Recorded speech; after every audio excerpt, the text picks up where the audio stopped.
اس atmosphere میں مسلمان اور ہندو اکٹھے تھے، وہ ان کے کام اکٹھے تھے. ایون اس میں آپ دیکھتے ہیں کہ جو مسلم لیگ کو قائد اعظم پریزائڈ کر رہے تھے، لیکن انڈین نیشنل کانگریس کو بال گنگا دھر تلک پریزائڈ کر رہے تھے، جو کہ ایک ایکسٹریمسٹ ہندو نیشنلزم کے فالوور تھے اور ایکسٹریمسٹ لیڈر تھے، لیکن وہ پریزائڈ کر رہے تھے کانگریس کو اور اس لکھنؤ پیکٹ میں. تو اس حوالے سے بھی یہ دیکھا جا سکتا ہے کہ جو انوائرمنٹ تھا وہ کارڈیل تھا دونوں. وہ ایک ایکسٹریمسٹ ہندو بھی اس میں شامل ہو کے وہ اپنی پارٹی کو پریزائڈ کر رہا تھا اور ان ریفارم میں شامل تھا. جو دونوں ریفارمز کمیٹی تھی مسلم لیگ اور آل انڈیا نیشنل کانگریس کی، انہوں نے ریفارم کمیٹیز نے جو ریفارمز پریپیئر کی تھی وہ ادھر پروڈیوس کی لکھنؤ پیکٹ میں، اور ان کو پھر اپروو کیا گیا، اس کو ڈسکس کیا گیا، اپروو کیا گیا ان ریفارمز کو. تو ہم دیکھتے ہیں کہ وہ ریفارمز کیا تھی، مین کیا ریکمنڈیشن دی مسلم لیگ اور کانگریس کی جو اکٹھے ایک اجلاس تھا لکھنؤ میں. لکھنؤ پیکٹ 1916 جسے کہتے ہیں 1916 لکھنؤ میں ہوا، اس لیے لکھنؤ پیکٹ کہتے ہیں. اور اس میں ریکمنڈیشن مین تھی، وہ پہلی سیٹ تھی کہ پہلی آپ کی تھی کہ 1/3 seats for Muslims in the imperial legislative councils. جو لیجسلیٹو کونسل ہے اس میں مسلمانوں کی نمائندگی 1/3 ہو، 1/3 ہو. اور دوسری جو کانگریس نے ایکسیپٹ کی وہ سیپریٹ الیکٹوریٹ تھی. سو مسلم پوائنٹ آف ویو سے یہ بڑی امپورٹنٹ تھی، اور جو اکٹھا یہ سیشن تھا اس میں قائد اعظم کا رول بھی تھا اور سارا. تو سیپریٹ الیکٹوریٹ کو ان ریکمنڈیشن میں ایکسیپٹ کیا گیا. اور اس میں جو ایک اور ریکمنڈیشن دی گئی وہ یہ تھی کہ ہاف ممبر تھے جو ایگزیکٹو کونسل ہے وہ انڈین ہونے چاہیے، اور امپیریل لیجسلیٹو کونسل انہیں الیکٹ کرے جو ایگزیکٹو کونسل ہے. اب دو قسم کی کونسل تھی، ایک لیجسلیٹو کونسل، ایک ایگزیکٹو کونسل. جو ایگزیکٹو کونسل تھے اس کے ممبر ہاف جو ہیں وہ انڈین ہونے چاہیے اور انہیں امپیریل لیجسلیٹو کونسل الیکٹ کرے. اور اس میں ایک اور ریکمنڈیشن تھی، ریکمنڈیشنز بیسیکلی یہ ڈیمانڈز تھی کچھ انڈینز کی برٹش گورنمنٹ سے کہ آنے والی جو کانسٹیٹیوشنل ریفارمز ہے وہ ان ڈیمانڈز کے ان ریکمنڈیشن کے مطابق بنائی جائیں. ایک یہ تھا کہ جو آرمی تھی، آرمی کے کمیشن رینکس تھے وہ بھی انڈینز کو بھی دیے جائیں. اس سے پہلے کیا تھا، آرمی کے کمیشن رینکس نہیں دیے جاتے تھے. جو آرمی تھی اس کے جو چھوٹے رینکس تھے، سپاہی یا اس قسم کے رینک، ان میں انڈینز کو بھرتی کیا جاتا تھا، اور جو کمیشن رینکس تھے ان پہ برٹش تھے. تو اس میں ایک یہ ریکمنڈیشن دی گئی کہ آرمی میں جو ہے کمیشن رینکس وہ انڈین کو دیے جائیں. جو لیجسلیٹو کونسل تھی پروونشلز، ان کو کہا گیا کہ وہ بڑھائی جائیں، اور جو گورنر کی ایگزیکٹو کونسل ہے اس کے بھی ہاف ممبر ہے انڈین ہو. جس طرح اوپر تھا کہ ایگزیکٹو کونسل جو وائسرائے کی تھی اس میں بھی انڈین ہو ہاف، تو گورنر کی جو ایگزیکٹو کونسل ہو یہاں پہ یہ رکھا گیا کہ اس میں بھی ہاف ممبر انڈین ہو، اور وہ جو ہے لیجسلیٹو کونسل جو پروونشل لیجسلیٹو کونسل ہو وہ اس کو الیکٹ کرے. جو پروونسز ہیں اس میں منارٹیز کو رائٹس دیے جائیں. اور اسی طرح جو کوئی ان آفیشیل بل ہو جو کسی بھی ایک کمیونٹی کا، جو اس کے اگر 3/4 ممبر اس کو اپوز کریں تو اس کو پاس نہ کیا جائے. یہ ریکمنڈیشن تھی جو برٹش گورنمنٹ کو دی انڈین نیشنل کانگریس اور مسلم لیگ نے اکٹھے لکھنؤ میں، اور اس کو لکھنؤ پیکٹ کے نام سے دیکھا جاتا ہے. یہ کوئی کانسٹیٹیوشنل ریفارمز نہیں تھی، اس کو ذہن میں رکھنا. یہ کانسٹیٹیوشنل ریفارمز نہیں تھی، یہ ریکمنڈیشن تھی آنے والی کانسٹیٹیوشنل ریفارمز کے لیے کہ ان بیس پہ ان کو ریفارمز کی جائیں، ان بیس پہ کوئی کانسٹیٹیوشنل فارمولہ لایا جائے جو انڈینز کو، جو آل انڈیا نیشنل کانگریس بھی اس کو ایکسیپٹ کرے گی اور مسلم لیگ بھی کرے گی. اب ان ریفارمز کو آپ نے دیکھا جائے تو جو قائد اعظم ہے اس کا رول کیا تھا. قائد اعظم چیف آرکیٹیکٹ تھے ان ریفارمز کے. انہوں نے قریب لانے میں اہم رول پلے کیا مسلم لیگ کو اور کانگریس کو، اور پھر مسلم لیگ کو پریزائڈ کیا. اور جو ان کی سروسز تھی، ان کا رول تھا، اسی بیس پہ قائد اعظم کو ٹائٹل دیا گیا ambassador of Hindu Muslim unity. یہ ٹائٹل دیا سروجنی نائیڈو نے، جو کہ ایک شاعرہ تھیں، ہندو شاعرہ تھی، پوئٹس تھیں.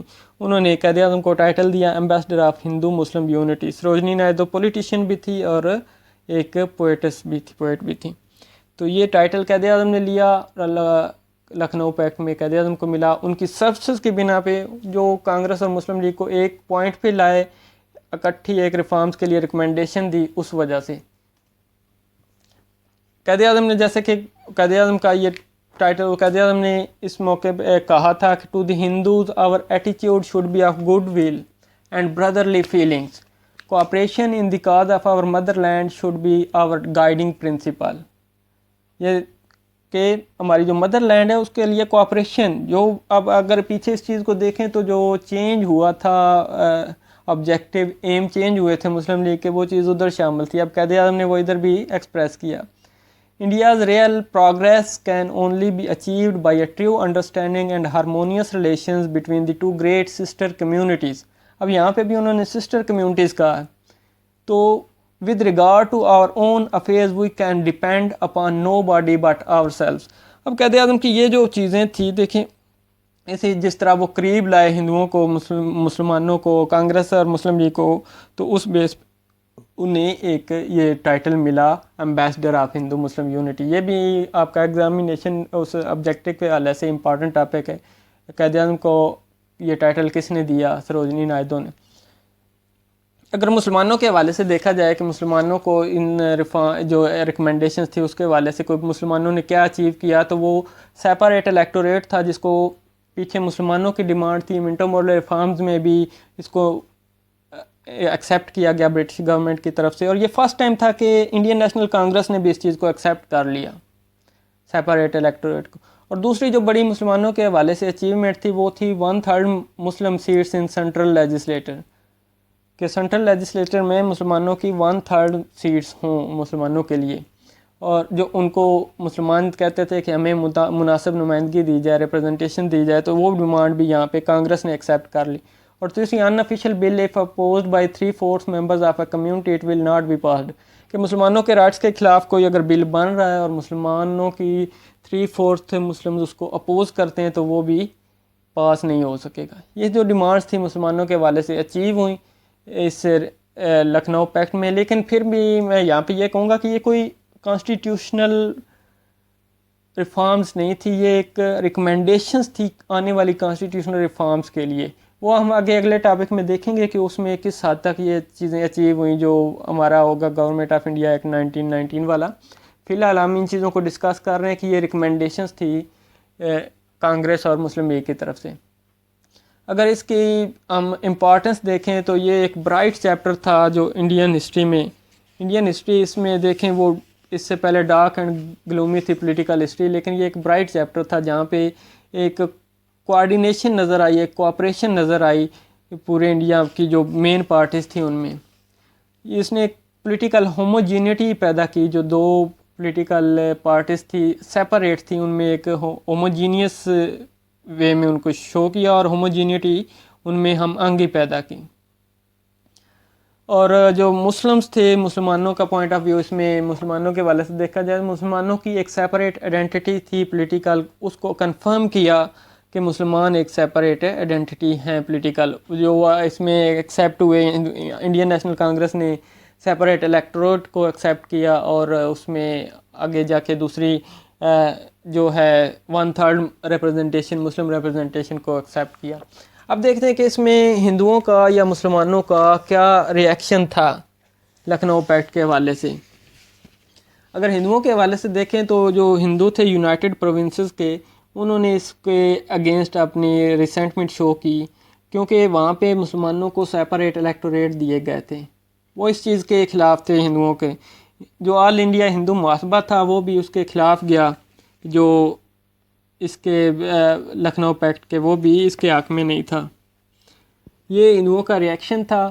ہندو اس کے اگینسٹ بھی گئے، کچھ جو ایکسٹریمسٹ ویو تھا، اور کچھ پروونسز تھے جیسے یونائٹڈ پروونسز، وہاں کے ہندوؤں نے، کیونکہ وہاں پہ مسلمانوں کو سیپریٹ الیکٹوریٹ ملے تھے، اس وجہ سے وہ اس کے خلاف تھے. اگر مسلمانوں کا ریئیکشن دیکھیں، جو مسلمان تھے سر سید اسکول آف تھاٹ سے کچھ پنجاب میں یا یو پی میں، وہ بھی اس کے اگینسٹ گئے یونائٹڈ پروونسز میں. اور یہ اس گروپ کو لیڈ کر رہے تھے سر محمد شفیع. جو سر شفیع گروپ تھا وہ علیحدہ ہو گیا. انہوں نے جو پنجاب مسلم لیگ کا پنجاب تھی اس کو ڈس افیلیٹ کر لیا آل انڈیا مسلم لیگ سے، اور سر فضل حسین کے انڈر ایک نئی مسلم لیگ کو ریکگنائز کیا کہ یہ نئی مسلم لیگ ہے، سر فضل حسین اس کے ہیڈ ہوں گے. جو بنگالی مسلم تھے انہوں نے بھی اس کو ڈس اپروو کیا، کیونکہ بنگال میں ان کی جو میجارٹی تھی وہ ان ریکمنڈیشن کی وجہ سے منارٹی میں چینج ہو گئی تھی. اور کچھ نیوز پیپر تھے علی گڑھ سے، انہوں نے بھی اس کے اگینسٹ لکھا لکھنؤ پیکٹ کے، جس میں المیزان ہے، ذوالقرنین ہے، البشیر، مشرق، علی گڑھ انسٹیٹیوٹ گزٹ، یہ سارے نیوز پیپر تھے. انہوں نے لکھنؤ پیکٹ کے اگینسٹ لکھا کہ یہ کوئی اچھا سٹیپ نہیں ہے ہسٹری میں.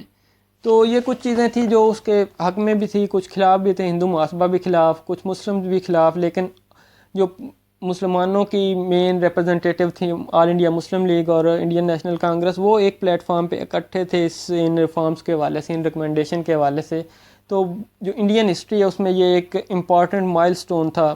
آگے جا کے اس نے ہسٹری کو کس طرح ڈیفائن کیا، کس طرح یہ جو یہاں پہ ایک رومانس سٹارٹ ہوا دو پارٹیز کانگریس اور مسلم لیگ میں، وہ کس طرح اس رومانس کا خاتمہ ہوا، یا کس طرح کون سی ایسی پالیسی تھی جنہوں نے اس رومانس کو ختم کیا، یہ آگے چل کے ہم اگلے ٹاپکس میں دیکھیں گے اور ان میں پڑھیں گے. فی الحال ہم دیکھتے ہیں کہ اس جو ہمارا ہے لکھنؤ پیکٹ، اس میں کیا چیزیں تھیں. اس نے ایک تو یہ کہ وائسرائے کو جو ڈیمانڈس تھیں ان کی جینوننیس کے بارے میں کنونس کیا، اور جو کہ یہ ڈیمانڈس جینون ہیں.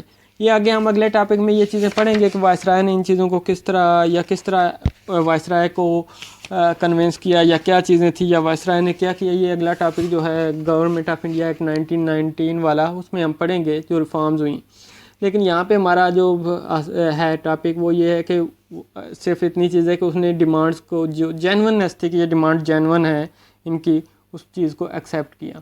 اور دوسری تھی جو سیپریٹ الیکٹوریٹ تھی جو منٹو مورلے ریفارم میں ایکسیپٹ ہوئی تھی، اس ڈیمانڈ کو جو ہندو اس ڈیمانڈ کے اگینسٹ تھے، کانگریس اگینسٹ تھی، کانگریس نے اس ڈیمانڈ کو پہلی دفعہ ایکسیپٹ کیا اور آگے ریکمینڈ بھی کیا کہ یہ ڈیمانڈ کانسٹیٹیوشنل ریفارمز میں ہونی چاہیے. اور آگے پھر اگر دیکھیں تو یہی چیز جو ہے جو آل انڈیا مسلم لیگ کا آگے ایٹیٹیوڈ ہے پولیٹیکل، اس کو اس نے فارم کیا. اور یہ آل انڈیا مسلم لیگ جو ہے اس نے آگے چل کے اس میں کس طرح اپنی